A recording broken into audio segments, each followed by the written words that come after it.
Mwisho, wapendwa mashemasi na shirika, nitoe ushuhuda. Mpaka sasa nimekaa miaka 60, nimefanya kazi.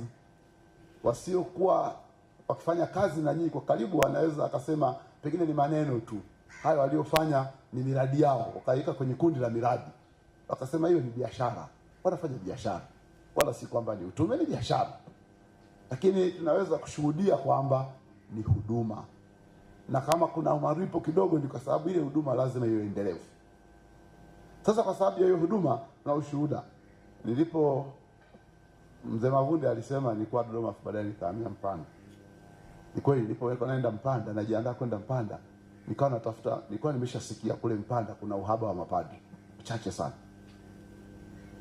Na mimi hapa nitoka Dodoma kulikuwa na mashirika mengi ya watawa, mapadri watawa.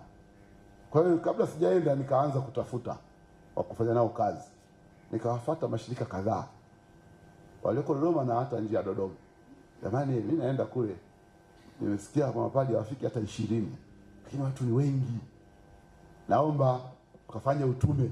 Na hakuna shirika lolote la mapadri wa misionari kule, ni wanajimbo tu, na wale wengine ambao mtangulizi wangu alikuwa amewaomba kutoka kwenye majimbo mengine wamsaidie kazi.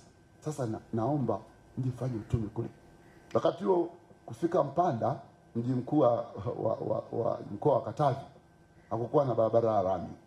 Kutoka Tabora unaanza Vumbi kilomita 360. Kutoka Mpanda kutoka Sumbawanga kwenda Mpanda kilomita 250. Kutoka Mpanda kwenda Kigoma kilomita 300. Lami ni 100 upande wa Kigoma, 200 hizi Vumbi. Kwa hiyo kwa hali mbaya, uwanja wa ndege ulikuwepo lakini ndege zilikuwa hazitui pale. Hizi zinatua safi kabisa. Na lami ipo sasa, alao ya kutoka Tabora inakwenda mpaka pale. Sasa nilipoomba, wengine niliwaomba, tulisoma nao kwenye malezi, marafiki zangu. Kaambia usijali. Haya. Nilipofika sana nakumbusha ombi langu, asema tumetingwa, tuna wamisionari wachache. Niliambiwa tunao wachache, haiwezekani. Kaona hii ngumu sana.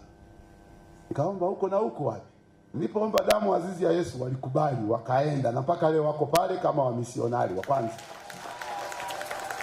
Kama wamisionari wa kwanza wapo na wanafanya utume. Hapa nikasema kweli. Hawa wanajua kuwa chumvi na nuru. Hawaogopi sehemu ngumu. Ilionekana kama ngumu Ilionekana kama ngumu. Hawaogopi. Walikwenda wakafanya utume. Na wanaendelea kufanya utume. Kwa hilo mimi ni ushuhuda kwamba kwa sababu nilijaribu kuomba sehemu tofauti nilikosa, lakini huku sikutumia hata maneno mengi, nikapewa, na wapo wanafanya utume. Kwa hiyo ni kwangu mimi ni ushuhuda, na nawapongeza sana wa misionari wa damu azizi ya Yesu.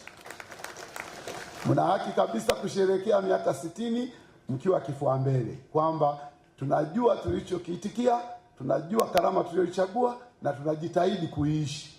Na wakati huo umeendelea kutoa msaada hapa na pale. Kuna kipindi wakati huo teknolojia ya maji ya kutumia upepo ilikuwa ndio inategemewa zaidi. Ukitoka Dodoma mpaka huku uachi kuona zile pangaboi zinazunguka kila mahali na zimeandikwa CPPS. Siku hizi teknolojia imebadilika, unaweza usizione, lakini bado wanachimba visima na maji yanapatikana. Na ukienda pale St. Gaspar hospitalini ni hospitali ya rufaa, na inawasaidia wengi. Ukiangalia, ukiongea na watendaji unaona kabisa hata wale madaktari na wahudumu wengine wanaishi karama, hata kama sio wanashirika kwa daraja, lakini wanaishi. Na kwa kufanya hivyo, maana yake kweli mnainjilisha, na kwingine mnakofanya huduma zenu zinaonekana. Kwa hiyo hii sherehe ni baraka kwenu, na iwe mwanzo wa miaka mingine zaidi ya utendaji.